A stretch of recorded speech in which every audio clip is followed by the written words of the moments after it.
Morning, everyone. I hope you're all having a good week, and welcome back to another Facebook Live on Mirror Mums. Today, we are joined by Elizabeth O Shea, who is a parenting coach and child behaviour expert, and she's going to be chatting to us all about dealing with difficult children's emotions, tantrums, what to do if your child is lashing out, all sorts of things.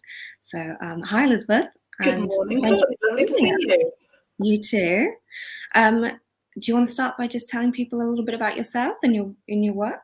Yes, so my main job is as a parenting coach. So lots of parents come to me from all over the UK and other parts of the world when their child has got problems with anger management, or they're lashing out, or being very rude, or really challenging. I also appear a lot in the media, and I've written a few books on Amazon, but they're not related to child anger. They're more in specific parts of different things to do with parenting. I've just noticed your logo has popped up at the side. I didn't mention Elizabeth is from Parent for Success. That is her company. That's right. Yeah. Yes. Fab. So, as said, we are going to be talking all things tantrums.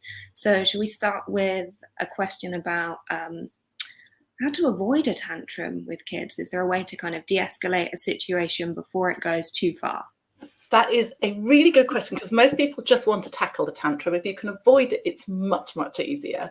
So generally, when you're trying to avoid a tantrum, it's really useful if you can prepare your child beforehand. So if you can talk to them about what's going to happen, about what trigger points there might be if they've had a tantrum before, and try to avoid it. So useful to ask them lots of questions. What will happen when we get to the park? How long will we be there for? What time will we need to leave? When I say it's time to leave, what will you need to do? So that they're ready for that and they're more prepared.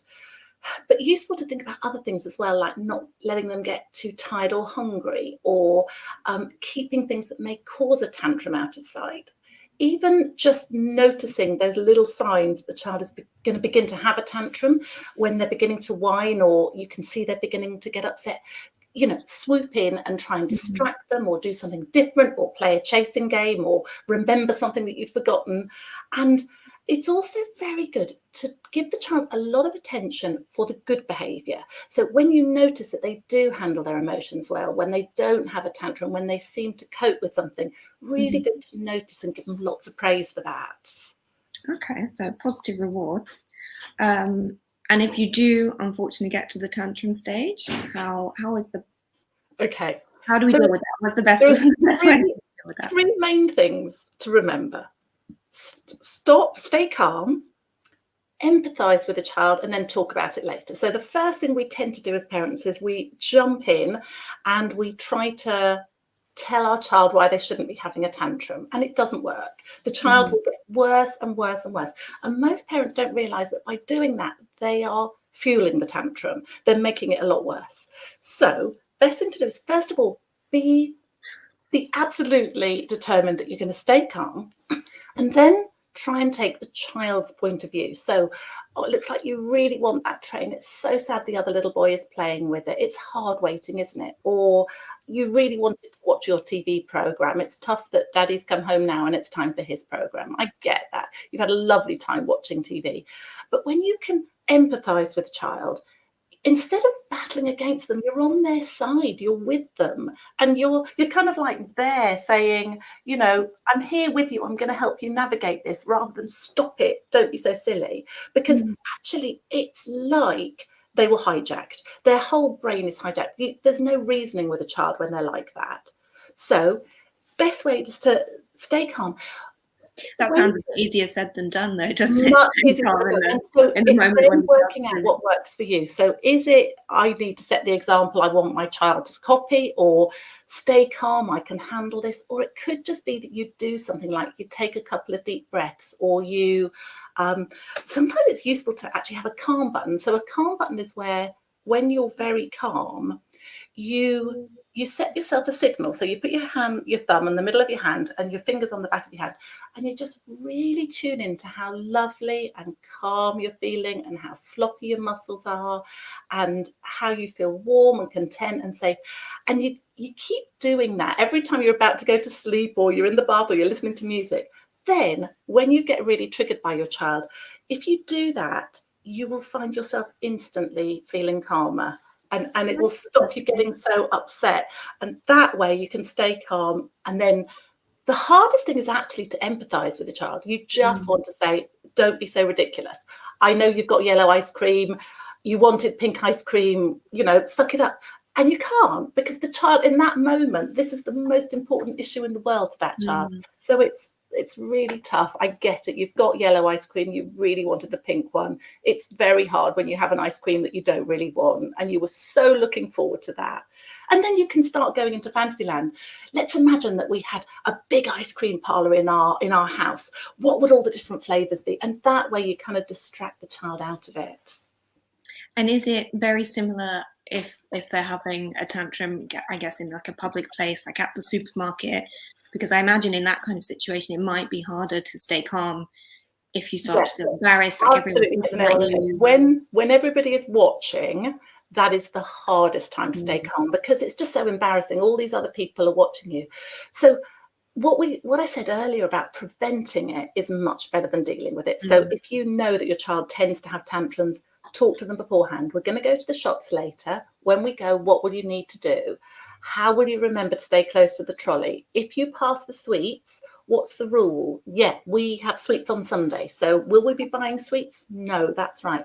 What will you have if you're really good in the supermarket? What can you eat on your way home? Yes, we'll get a bread roll for you. So you preempt it. And then just before you enter the supermarket, spend half a minute just doing it again. What's the rule about the sweets? That's right. Are we going to be buying any sweets today? No. And then when they're in there, that's in the front of their mind, so they're less likely to have a tantrum. But just say you have your child lying down. I have to say, I have 4 children, so I have been here and done this. And your child is in the sweets aisle, lying down, crying. And so in that moment, stay calm, empathize. You would really love to get some sweets. It's so hard not getting sweets today. I get that. But then you keep going for a couple of minutes, even up to 2 minutes, and then you just sit near your child. Don't walk off, because all that means is, I can't deal with your bad behavior. You are being so bad, I'm going to walk away from you. And the child thinks that you're not there for them. They'll get up, they'll follow you, but they won't learn the lesson, which is, I can help you calm down here, and then we will carry on the shopping. But don't give them what they wanted. If they have a tantrum, you need to say, oh, what a shame. We might have been able to get that, but now you've had a tantrum. We can't do it, just in case you think that's the way you can get what you want. And never, if you give in, you are feeding that tantrum. You will make sure that it happens next time, because the child thinks, I just need to escalate my behavior and make it worse and worse until mummy gives me what I want. And they think, not a good lesson. No. I did have a mum wrote in and shared a situation that she's been struggling with her child. If we could just take a look at that for a minute. Right. Give it a go. So she said her son is nearly 8 and she's at the end of her tether most days due to his behaviour.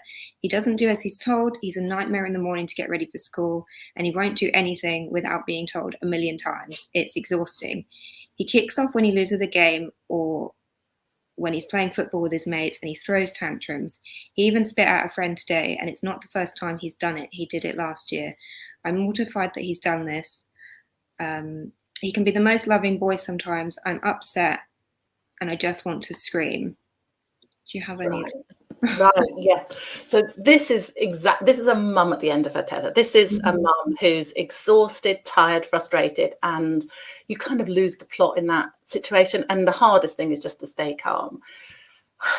Once again, I'm going to say, when he's being really badly behaved, use empathy. Try and help him to stay calm by being on his side. You really wanted to play the game. You're really struggling.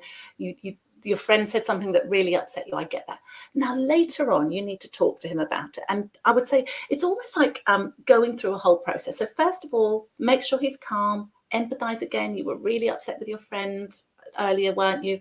And I think you forgot, what did you do that you shouldn't have done? And he'll probably say, I spat at my friend. And then you say, that's right. So if you do something like that to a friend, you have to make it up to them. What do you think you could do? So he could write this friend a sorry note, draw him a sorry picture. He could use his pocket money to go and buy his friend a little toy, something that is a gesture to say, I'm sorry. But then the mum needs to talk it through with the child. So that's saying, right, just pretend I'm your friend and I call you an idiot. What would you say to me? What else could you do instead of spitting? What could you say or do? And work it through. So he could shout, that's not very nice, don't call me an idiot. But you work it through those. And then you say, right, okay, we're going to do a bit of role play. I'm going to pretend to be the friend. And you say that to me. Right, now you are your friend and I'm going to be you. Let's practice it that way. This is how you help children get muscle memory of doing the right thing. Children will tell you, I shouldn't have spat at him, but he won't tell you what he should have done. And so your job is to help him remember what he should have done. But this little boy, there's a lot of things going on. The mornings, if the mum can sit down and work out a morning routine and get her son to make a morning routine chart and put it up on the wall and get him to check it, he will be much better about getting ready in the morning. But sometimes when things are going seriously wrong and you've tried everything, I do actually have a Calming Kids online course. So at my website, parentforsuccess.com, there's a Calming Kids tab under Work with Me, and it's an online course that parents can go to when things have really got bad. It's actually for parents of children aged between 4 and 10 or 11. So it's for slightly older children, but it's really useful to help the parents work out how to get their child calmer and use all the skills that they need to get back in charge at home, because this little boy is in charge and the parent doesn't have the skills to actually deal with it at the moment. Yeah, it must be really difficult. And while on the subject, obviously, you just mentioned spitting. We've only got a few more minutes left, but it would be great if we could also talk about what parents should do or how they should handle a situation where their child has started hitting or lashing out at either the parents or their siblings or maybe even friends at school. Yeah. So the spitting, I would use a lot of, that learning from mistakes process going through it. I would also use lots of questions. So before you go to a situation where the child is likely to be in that situation, go and ask lots of questions. What do you need to remember today? How will you remember to keep your spit inside your mouth? What do you need to do? Always ask the child what you want them to do. The rule isn't no spitting. The rule is keep the spit inside your mouth.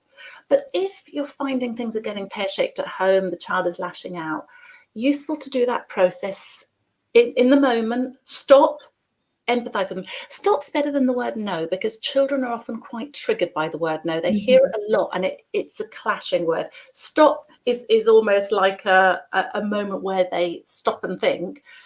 Empathize. I can tell you're really frustrated. We'll talk about this later. Right now, it's time to calm down. What do you think you'd like to do? Do you want to sit down quietly here with me, or do you want to go to your room? What do you want to do? And then later sit down and talk to them. If they've hit somebody, they should always make up for it. So always make sure that they do a sorry picture, sorry note, say sorry, give somebody a hug. I mean, little children are great teaching them that what they've done is the wrong thing. Sorry, Courtney, I didn't catch. Oh, sorry, I just said, so you're really, reinforcing that what they've done is the wrong thing and they have to understand. Yeah. Children don't like to make mistakes. They don't like to hurt people they love. They do want to make amends. And so you're showing them how to repair the damage and then teaching them what else they can do, which makes it more likely they'll do the right thing the next time. Brilliant. Well, I think that's about time. Thank you so much for joining us today. We've really enjoyed hearing your advice. And if anyone does want any more advice from Elizabeth, as she said, you can go to her Parent for Success website. She's got lots of courses and can definitely help you in more detail. Thanks everyone for joining, and we hope you enjoyed it. If you've got any more questions, or if there's something that you would like to see us cover in a Facebook Live, please get in touch, leave comments down below. We'd love to hear from you. And we'll see you on the next one. Thank you very much. Lovely. Thank you, Courtney. Bye.